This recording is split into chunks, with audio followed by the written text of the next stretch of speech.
If you're looking for a keyboard that is simple and clean, the Logitech G513 provides that minimalism you are looking for. This newer model comes with the GX Red linear switches, but it does have other variants such as the GX Blue switch and the GX Brown tactile. As of the upload of this video, I cannot find the G513 that still ships with the Romer G switches.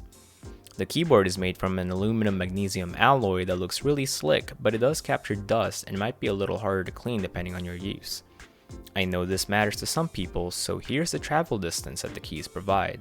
Also, it is worth noting that this does come with gaming keycaps.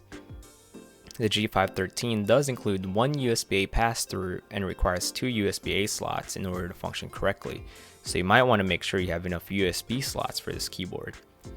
The keyboard is fully customizable in Logitech's G-Hub app, and it does support light sync as well.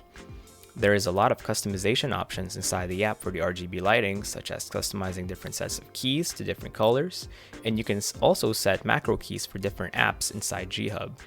One caveat that I did find is that the multimedia keys are built into the function keys, and they, alongside the secondary ship symbols, are not lit up, so it's incredibly difficult to see those in the dark.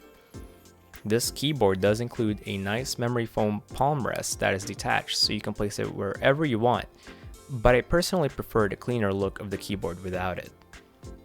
My final thoughts is that the keyboard feels really nice, and if you want something very functional and discreet for the office, or simply in your gaming setup, you should definitely look at picking this keyboard up. Finally, I will leave the rest of the video for the sound test of the GX Red switches on this keyboard, and if you think the video helped you out, I would appreciate if you hit that lovely like button, as it would help me out a lot in making more videos like this one in the future.